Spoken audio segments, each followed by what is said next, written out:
Assalamualaikum warahmatullahi wabarakatuh. Alhamdulillah salatu wassalamu ala Rasulillah. Rasulullah sallallahu alaihi wasallam bersabda, "La yahillu li muslimin an yurawi'a musliman." Tidak halal bagi seorang muslim untuk menakut-nakuti muslim yang lain. Tidak boleh seorang memberi kekhawatiran, kegelisahan, memasukkan kegelisahan ke dalam hati seseorang, ya. Kalau memang ada suatu hal yang jelas, yang memang benar-benar menakutkan, tidak apa-apa sebagai bentuk nasihat. Seperti misalnya terjadinya virus corona, para pakar berbicara, WHO berbicara, ya, kemudian pemerintah berbicara untuk menjelaskan ini berbahaya, kemudian memberikan solusi seperti social distance dan yang lainnya, maka itu bagus, ya. Benar-benar suatu yang menakutkan dan perlu disikapi, ya. Kemudian juga misalnya para dai berbicara di musim corona ini segera bertobat kepada Allah sebagai bentuk menghadapi wabah yang menimpa, dengan memperkuat hubungan dengan Allah Subhanahu wa taala, meninggalkan dosa-dosa, maka ini baik. Kita perlu dai-dai yang mengingatkan manusia di musim seperti ini untuk kembali kepada Rabb mereka, karena tidak ada yang terjadi kecuali dengan izin Allah Subhanahu wa taala.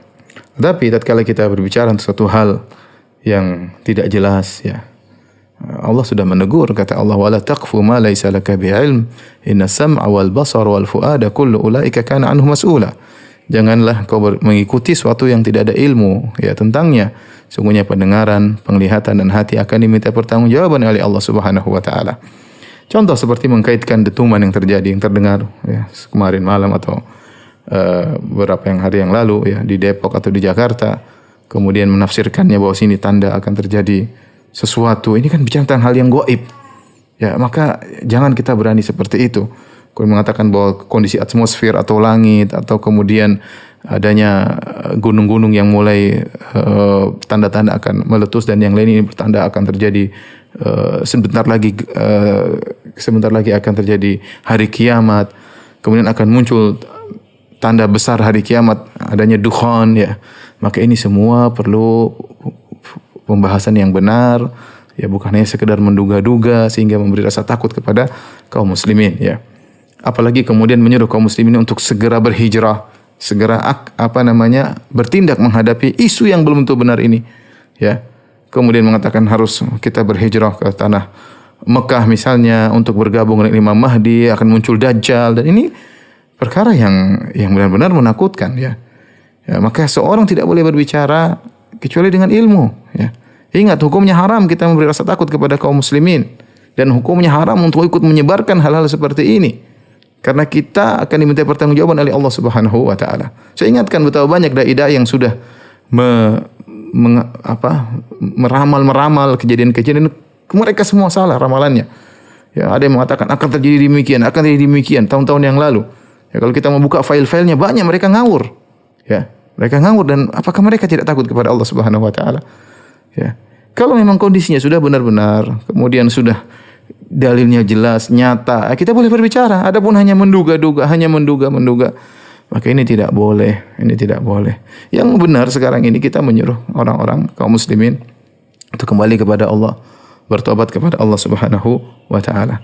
Adapun dukhan, ya, kalaupun datang, ya, maka dia akan membedakan antara kaum mukmin dengan orang kafir atau orang munafik. Dalam hadis, ya, bahwasanya dukhan ya'khudhul mu'min kazakmah.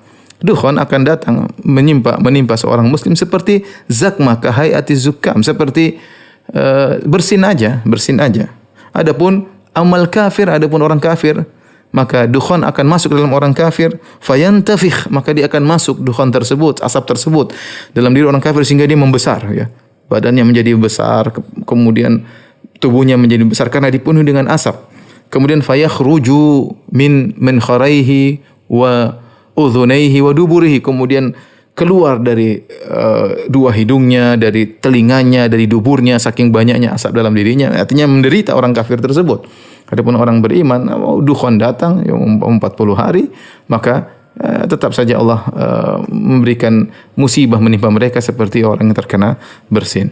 Maka maksud saya tidak boleh kita menyampaikan satu berita yang berlebih-lebihan sehingga menimbulkan rasa takut yang berlebih-lebihan pada kaum muslimin. Karena untuk menghadapi virus corona kita butuh ketenangan, ya. Kalau seorang menjadi panik, ini bisa jadi bahaya, ya. Kemudian orang kalau sudah panik, ya, bisa sebagaimana pernyataan para dokter bahwasanya akhirnya tubuhnya kurang bisa menimbulkan antibodi yang baik ya karena pikirannya stres dan yang lainnya, maka jangan kita membuat kaum muslimin semakin stres. Ya, kita suruh saja mereka bertobat kepada Allah Subhanahu wa taala, kembali kepada Allah. Yang penting sebagaimana perkataan sebagian dai, yang penting kita husnul khatimah. Mau ada dukhan, mau ada yang lainnya, mau dajjal muncul, mau yang lainnya. Ya, kita dalam husnul khatimah, dalam kondisi bertakwa kepada Allah Subhanahu wa taala. Wallahu alam bisawab.